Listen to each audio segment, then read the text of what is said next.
Let's swing back around to something that we saw while we were diving into how require and module.exports work. Let's look at exports versus module.exports.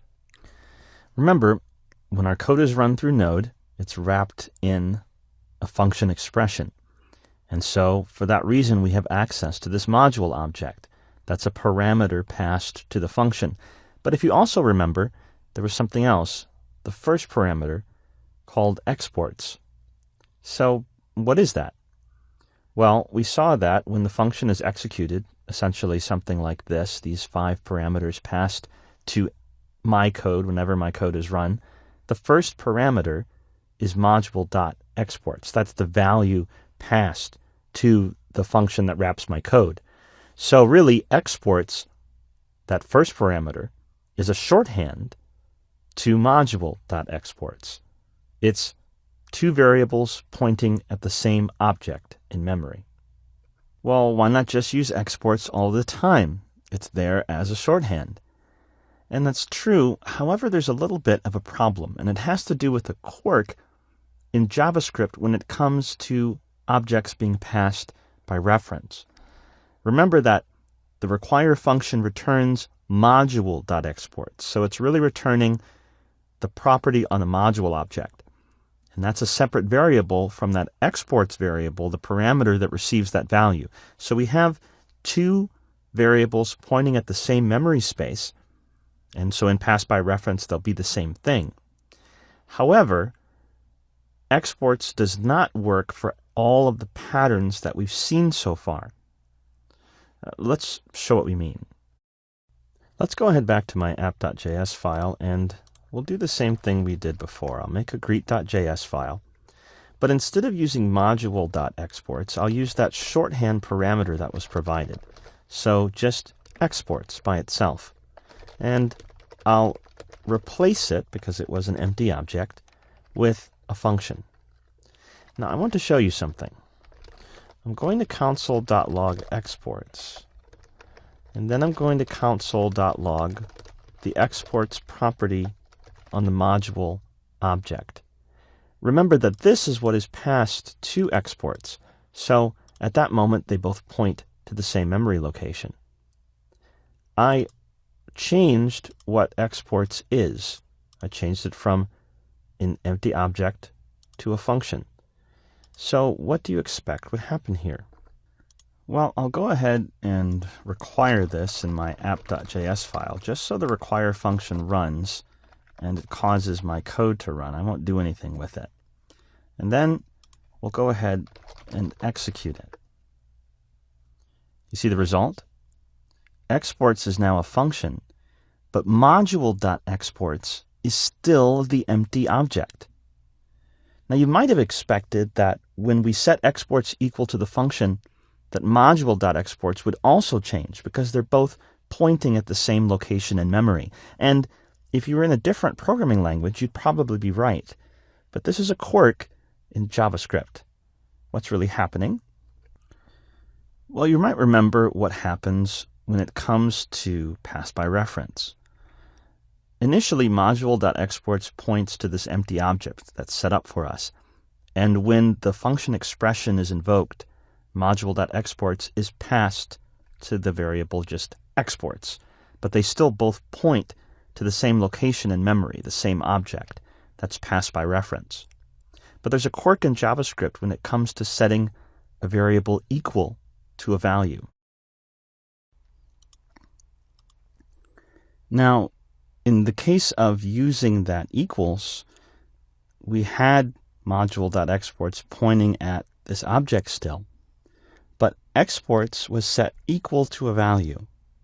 And in JavaScript, when a variable is set equal to a value, then it's a new spot in memory.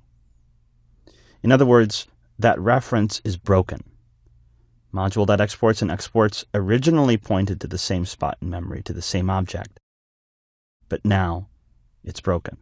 So 2 different objects, 2 different spots in memory. And for that reason, exports and module.exports are 2 different things. Now here's the kicker. Here's the problem. what's returned from require? Module.exports.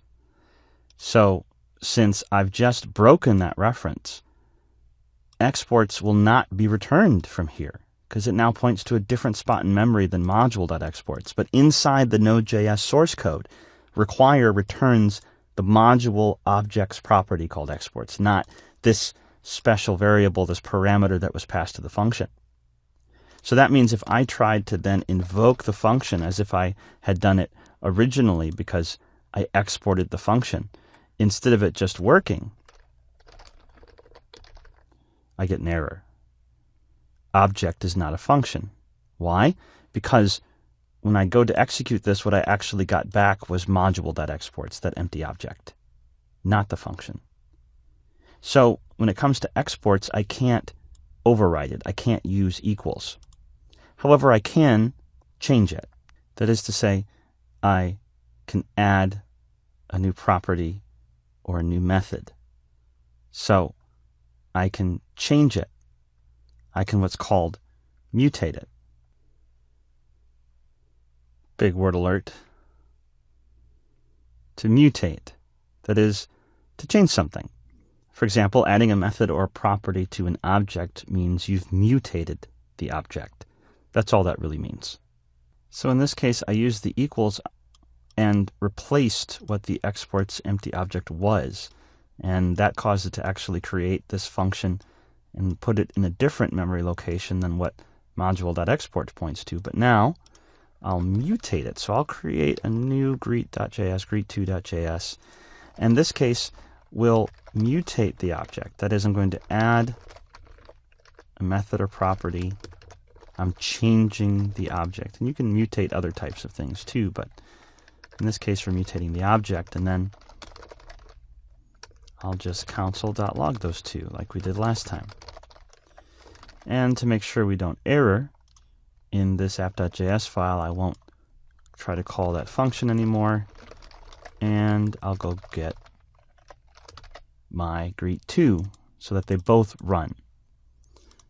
Then I'll run the program.